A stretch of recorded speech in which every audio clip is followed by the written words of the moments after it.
Hello বন্ধুরা, কেমন আছো? আশা করি সকলেই ভালো আছো। আমি তোমাদের প্রিয় আপু আবারও চলে আসলাম নতুন একটি গল্প নিয়ে। গল্পটি শেষ পর্যন্ত শুনলে তোমাদের দাঁড়িয়ে যাবে।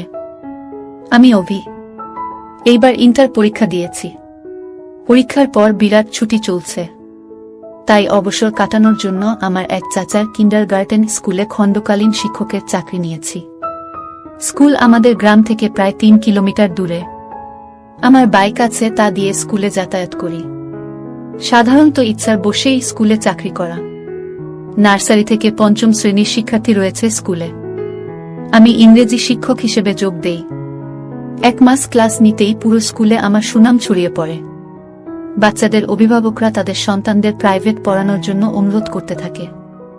আমি প্রথমে প্রাইভেট পড়াবো না বলি, কিন্তু অভিভাবকদের অত্যাধিক অনুরোধের জন্য শেষে রাজি হই। যেহেতু এখন হাতে অন্য কাজ নেই, তাই একটা ব্যাচ পড়ানো শুরু করি। ৩-৪ জন বাচ্চাকে পড়াই স্কুল ছুটির পর। এদের মধ্যে একটা ছেলে নাম সোহান, খুবই দুষ্টু। সে অন্য বাচ্চাদের সাথে মারামারি করার কারণে ওর আম্মু একদিন আমার সাথে দেখা করে ওকে বাসায় গিয়ে একা পড়াতে বলে, কিন্তু আমি বলি যে আমার সময় নেই। স্কুল ছুটির পর এক ব্যাচের বেশি পড়ানো সম্ভব নয়। তখন সোহানের আম্মু বলে, তাহলে সন্ধ্যায় ওদের বাসায় গিয়ে একা পড়াতে। কেননা সোহান খুবই দুষ্টু ও পড়াশোনায় খুব কাঁচা, তাই ওকে একা পড়ার জন্য ওর আম্মু খুব অনুনয় বিনয় করতে থাকে। শেষে আমি রাজি হলাম। ওদের বাসায় স্কুল থেকে সামান্য দূরে, তবুও মহিলার কথায় ওনার বাচ্চার জন্য রাজি হই। আসলে মহিলা নয়, বরং যুবতী মেয়ে বলাই বাহুল্য, কেননা সোহানের আম্মুর বয়স ২৭-২৮ বছরের বেশি হবে না। ওনার নাম তানিয়া। তানিয়ার একমাত্র ছেলে সোহান ক্লাস 3-তে পড়ে। ওর স্বামী থাকে ইতালি। দোতলা বাড়িতে ছেলেকে নিয়ে একাই থাকে। তো প্রতিদিন স্কুল টিউশনি শেষে বাসায় ফিরি দুপুর 2টায়। বাসায় এসে খাওয়া, বিশ্রাম শেষে সন্ধ্যার দিকে বাইক নিয়ে তানিয়ার বাসায় যাই ওর ছেলেকে পড়াতে। বলে রাখি যে তানিয়ারা ভালোই সচ্ছল। স্বামী ইতালি থাকায় ভালোই আছে। আমাকে ৫,০০০ টাকা টিউশনির জন্য দেবে বলে সঙ্গে বাইকের তেলের খরচের জন্য এক্সট্রা টাকাও দেবে। এত অফার পেয়ে রাজিও হয়ে যাই। তো নিয়মিত ওদের বাসায় গিয়ে ওর ছেলেকে পড়াতে লাগলাম। পড়ার মাঝে প্রতিদিনই স্ন্যাক্স, বিভিন্ন খাবার, ফল ইত্যাদি দেয় খাওয়ার জন্য। মাঝে মাঝে রাতের খাবারও খেয়ে আসি ওদের বাসা থেকে। আমি লক্ষ্য করি আমার প্রতি তানিয়ার একটা দুর্বলতা রয়েছে, কিন্তু সেটা ওকে বুঝতে দিলাম না। সে প্রায়ই আমাকে বিভিন্ন ইশারা ইঙ্গিতে আমার দৃষ্টি আকর্ষণের চেষ্টা করে। আমি দেখতে সুদর্শন, ফর্সা ও লম্বা, বয়স 20 বছর। যেহেতু তানিয়ার স্বামী বিদেশ, তাই সে একা, এবং আমি স্মার্ট একটা ছেলে, তাই আমার প্রতি ওর আকর্ষিত হওয়াটা স্বাভাবিক। আমার বয়স 20 হলেও আমাকে দেখতে প্রায় 24-25 বছরের যুবক মনে হয়, কেননা মুখে খোঁচা খোঁচা দাড়ি ও আমার অভিব্যক্তিতে বড়দের মতো আচরণ ফুটে ওঠে। তাই তানিয়াও আমার প্রতি আকর্ষণ ফিল করে। তানিয়ার ফিগার খুবই ভালো, দেখতে তামিল নায়িকা আনুষ্কা শেঠির মতো হুবহু। তানিয়া বাসায় টি শার্ট, টপ ও জিন্স পরে থাকে। আমি নিয়মিত খেয়াল করি সে ডেইলি টাইট ফিটিং টপ পরে। আমি ইতস্তত ফিল করলেও সে আমার সামনেই ঘুরঘুর করে। কিছুক্ষণ পরপর এটা ওটা খাবার, ছেলের খাতা, কলম নিয়ে আসে আর আমার দিকে লক্ষ্য রাখে, যেন আমি ওর দিকে তাকাই। আমি সব বুঝতে পারলেও তানিয়াকে কিছু বুঝতে দিলাম না। এভাবেই প্রায় 1 মাস চলে গেল। আমি স্কুলের চাকরি ছেড়ে দিলাম, কিন্তু তানিয়ার ছেলেকে পড়াতে থাকলাম। এই 1 মাসে তানিয়ার সাথেও আমার ভালো সখ্যতা গড়ে উঠেছে। বলা চলে অনেক ফ্রি হয়ে গেছি আমরা। তানিয়াকে আমি ভাবি বলে সম্বোধন করি। প্রতিদিনই ওর ছেলেকে হোমওয়ার্ক করতে দিয়ে ওর সাথেই কথাবার্তা বলি। 1 ঘন্টার প্রাইভেটে 2-2.5 ঘন্টা থাকি ওদের বাসায়। বিভিন্ন বিষয় নিয়ে তানিয়ার সাথে কথাবার্তা বলি। একদিন আমার গার্লফ্রেন্ড সম্পর্কে জিজ্ঞেস করে সে। আমি বলি আমার কোনো গার্লফ্রেন্ড নেই। তানিয়া তা শুনে অবাক হয়ে যায়, বলে এমন হ্যান্ডসাম ছেলের গার্লফ্রেন্ড নেই? আমি হাসি। তানিয়া বলে, আমার বয়স যখন 15 তখন আমার বিয়ে হয়। কোনোদিন প্রেম করার সুযোগ পাইনি, হাহা। আমি বলি, সমস্যা কি, আপনার স্বামীর সাথে প্রেম করবেন? আমার স্বামী 2-2.5 বছর পর পর দেশে আসে, প্রেম করার সুযোগ নাই। হাহা। স্বামী প্রবাস থাকলে এটা একটা সমস্যা। হ্যাঁ, যাক, বাদ দাও দুঃখের কথা। তোমার কথা বলো। ভার্সিটিতে ভর্তি হয়েছ? জাহাঙ্গীরনগর বিশ্ববিদ্যালয়ে ভর্তি হলাম। ওয়াও, জাহাঙ্গীরনগর। সেখানের পরিবেশ খুব সুন্দর। হ্যাঁ, কিছুদিন পর ক্লাস শুরু হবে। ওহ আচ্ছা অভি, সামনের শুক্রবারে কি তুমি ফ্রি আছো? হ্যাঁ, কেন? সোহান বলল কুরবানির ঈদের পর ঘুরতে যাবে কোথাও। গতকাল তো ঈদ গেল, এখন স্কুলও ছুটি, তাই সে বায়না ধরেছে নন্দন পার্ক যাবে। আমি তো চিনি না, তাই তোমাকে সঙ্গে নিয়ে যেতে চাই যদি তুমি ফ্রি থাকো। আর কি, নন্দন পার্ক তো আমাদের ভার্সিটি থেকে সামান্য দূরে। তাছাড়া আমি ফ্রি আছি। পরশু শুক্রবার কখন যাবেন বলেন? এই সকাল 10টার দিকে। দেখি, আমি একটা হাইলাক্স গাড়ি ভাড়া করব। তুমি সকালে চলে এসো, আমি ও সোহান রেডি থাকব। ওকে। শুক্রবার সকালে তানিয়াদের বাসায় যাই। গিয়ে দেখি সোহান বাড়ির সামনে গাড়িতে উঠে তার আম্মুকে ডাকছে আসার জন্য। আমি সোহানকে বলি, পিচ্ছি তোমার আম্মু কই? সে বলে রেডি হইতাছে। আমি বলি, তুমি গাড়িতে গান শোনো, আমি তোমার আম্মুকে নিয়ে আসি। আমি বাসায় ঢুকে দোতলায় তানিয়ার রুমে ঢুকে পড়ে একটা এম্বারাসিং মুহূর্তের মধ্যে পড়ে যাই। রুমে ঢুকেই দেখি তানিয়া শর্ট জিন্স পরে আয়নার সামনে দাঁড়িয়ে। এমন সময় আমি ঢুকে পড়ি আর সে আয়নায় আমায় দেখে ফেলে। অভি, আই এম সরি ভাবি, আমি দরজায় নক করতে ভুলে গেছিলাম। কিছু মনে করবেন না। আমি বাইরে দাঁড়ালাম। আমি দ্রুত বাইরে চলে গেলাম। ভেতর থেকে তানিয়া ডাকলো আমায়, অভিক ভেতরে এসো, একটু প্রয়োজন। তানিয়ার কথায় ভেতরে ঢুকে দেখি একই অবস্থা। সে আয়নার সামনে দাঁড়িয়ে হুক লাগাতে পারছে না। অভি, আমার হুক লাগাতে পারছি না, একটু কাজটা করে দেবে প্লিজ? আমি চোখ বন্ধ করে কাজটা করতে যাই। না, চোখ খোলা রেখো। No problem. কাজটা করে দিয়ে আমি চলে যেতে লাগলাম। তানিয়া পেছন থেকে হাত ধরে বসল। চেয়ার থেকে একটু টপটা দেবে অভি? আমি ওর পড়া টপটা দেওয়ার জন্য ঘুরেছি, দেখি সে আমার দিকে ঘুরে দাঁড়িয়েছে। কেমন লাগছে আমায় অভি?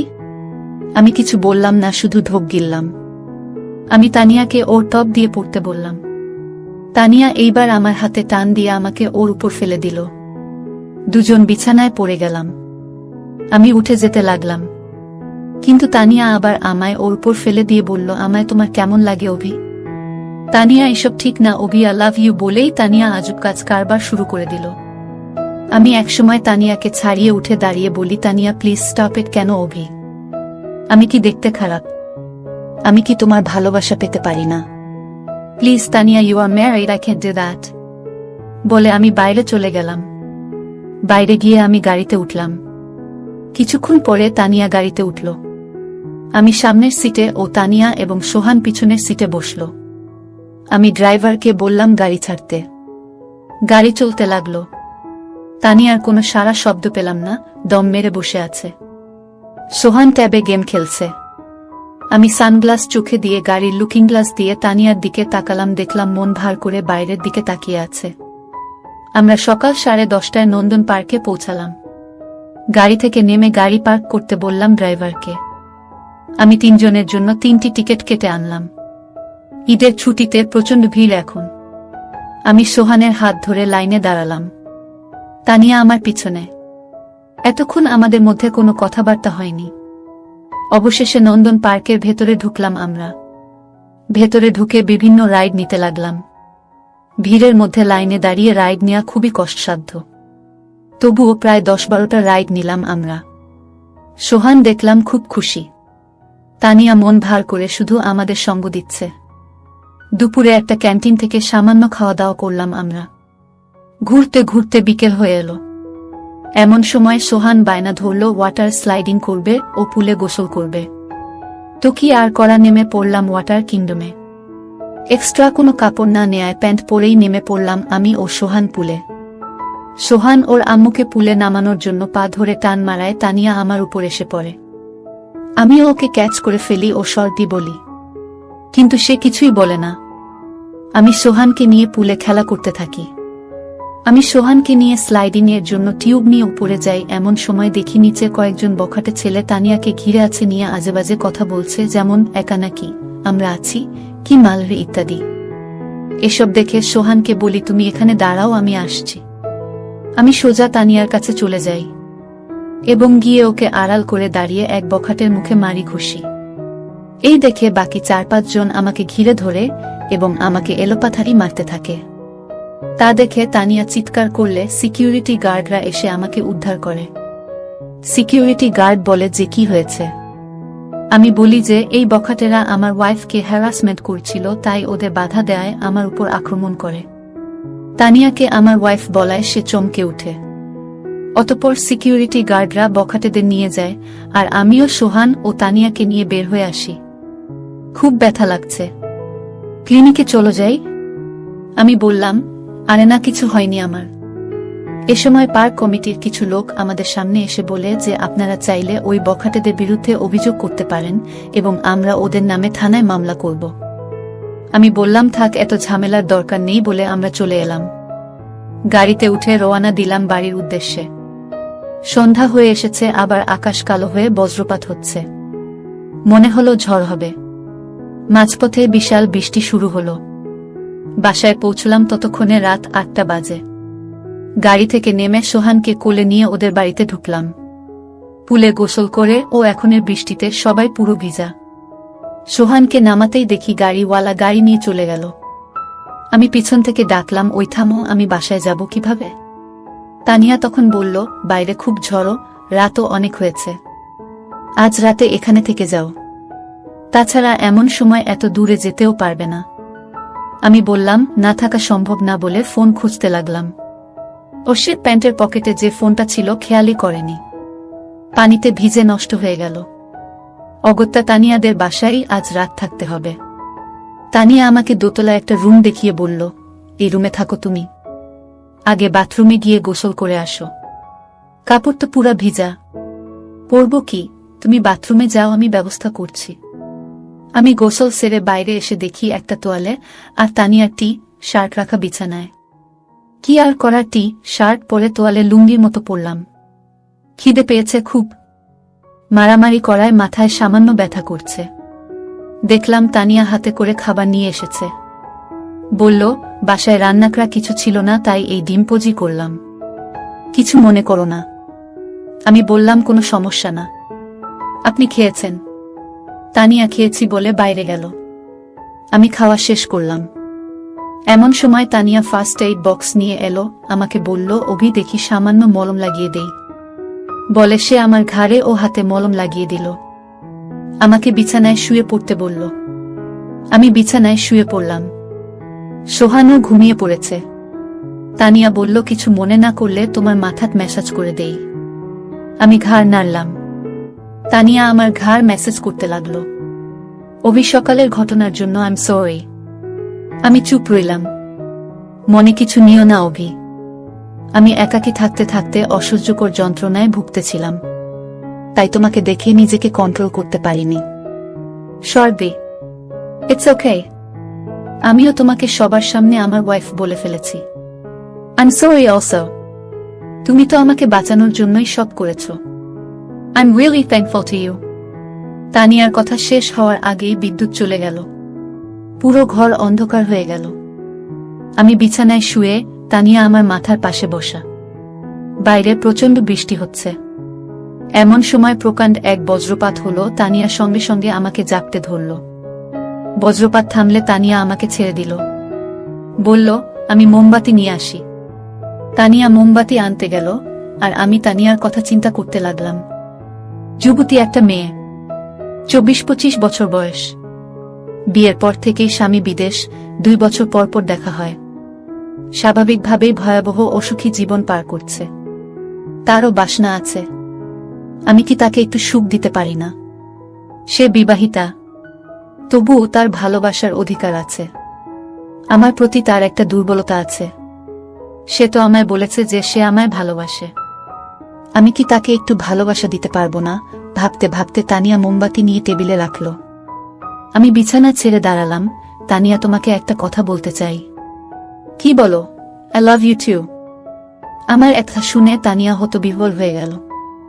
সত্যি? আমি তানিয়ার সামনে এগিয়ে এলাম।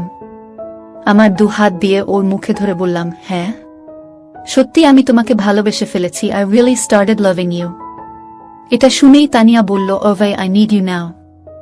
বলে তানিয়া আমাকে বিছানায় ফেলে দিল।